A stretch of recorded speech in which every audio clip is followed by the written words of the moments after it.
Don't miss the tea.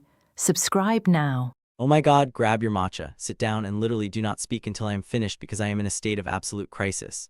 You know how I've been spiraling about everything lately? Well, I have officially reached rock bottom. I need you to tell me if I need to move to a different country or if I can show my face in first period tomorrow because right now, moving to Antarctica to live with the penguins feels like the only viable option. Okay, so rewind. You know her. The girl. The one I've had that mild to moderate severe crush on for months.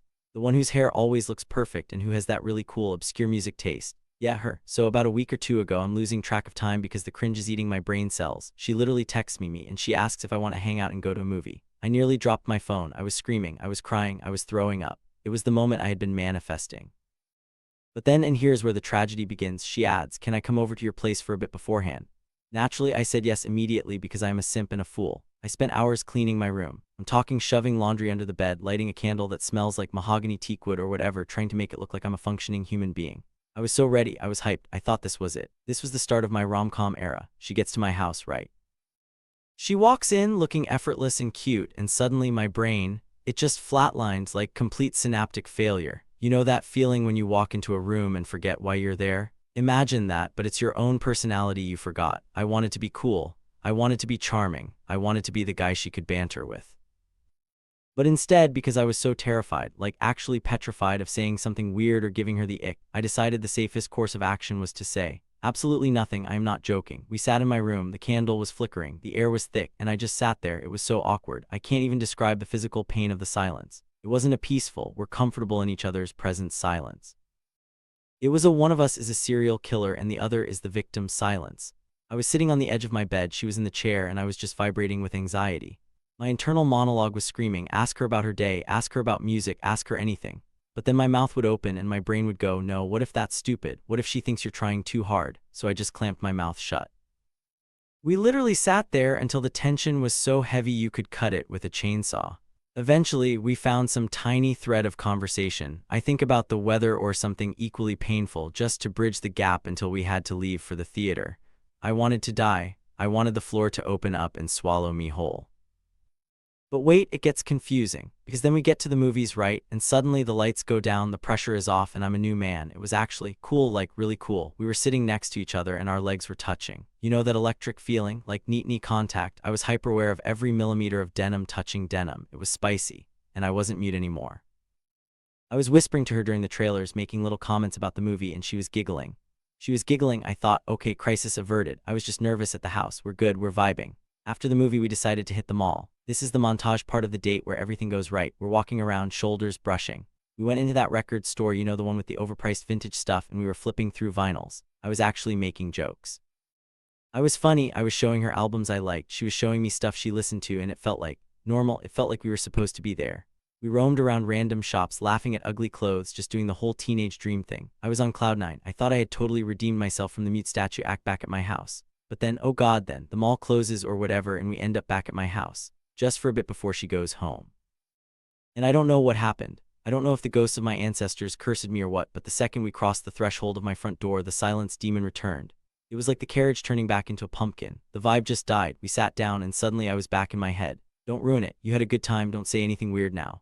And because I was trying so hard not to be weird, I became the weirdest person on the planet. I just stopped talking again. We sat in this weird-ass silence again. I could feel her looking at me, probably wondering if I had a lobotomy between the car and the front door. I was sweating. I was trying to think of literally anything to say, but all I could hear was the ticking of the clock and the sound of my own heart shattering into a million pieces. It wasn't a catastrophic disaster, technically. Like nothing exploded, but the vibe was off. I felt like I had weirded her out so bad. When she finally left, I didn't feel that post-date glow. I felt like I needed to go into witness protection. Okay, so that was a week or two ago. I spent the next few days overanalyzing every micro-interaction, convinced she thought I was a mute creep.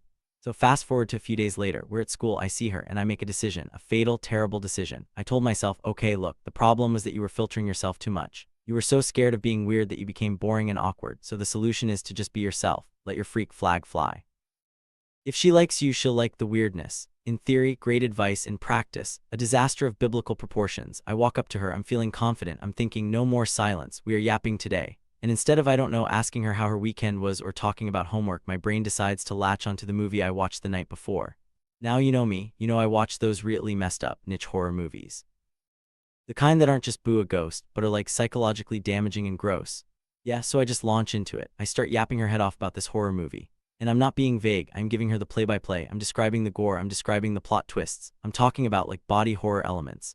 I'm getting really animated about it because I'm trying to compensate for the silence, right? I'm thinking, look at me, I have interests, I can speak. I'm going on and on about this scene where a guy gets, well, I won't describe it to you because I don't want you to block me, but it was visceral. I'm talking about prosthetics and practical effects and the metaphorical implications of the blood and guts. And I'm so caught up in my no-filter monologue that I don't look at her face for a solid 2 minutes. When I finally take a breath and look at her, she doesn't look impressed. She doesn't look charmed. She looks disturbed. She sort of takes a half step back, clutches her binder to her chest, and says with this look of pure concern and mild disgust, "Ike, if I want to hear about that." My soul left my body. It ascended to the astral plane and refused to return. "Ike, if I want to hear about that." She didn't say, "Oh, that's crazy." She didn't say, "Well, you like scary movies." She basically said, "Please stop talking, you're terrifying me." I tried to backpedal. I was like, "Oh yeah, haha, it's super gross anyway, what's up with you?" But the damage was done. The air was sucked out of the hallway. I had gone from silent weirdo to potential serial killer weirdo in the span of one conversation. I managed to mumble something about class and walked away, but I could feel the shame burning a hole in my back. I am devastatingly embarrassed. Like, I cannot emphasize enough how much I hate myself right now. I swung the pendulum way too far. I went from 0 to 100 and crashed the car into a wall. And here is the worst part, the cherry on top of this Sunday of misery. I posted about it on Reddit because I needed to vent to strangers, right? But now I'm sitting here staring at my phone, praying to every deity that exists that she doesn't use Reddit. Because if she stumbles across a post titled TIFU by not knowing what to talk about, and reads the details about the vinyls and the silence and the horror movie rant, she's going to know it's me. And if she sees that I'm analyzing it this hard, I will have to drop out, I will have to fake my own death. So tell me the truth. Is it over? Am I the biggest loser you've ever met? Should I just never speak again and become a monk? I feel like I fumbled the bag so hard I punted it into another dimension. Please validate my pain, I am begging you.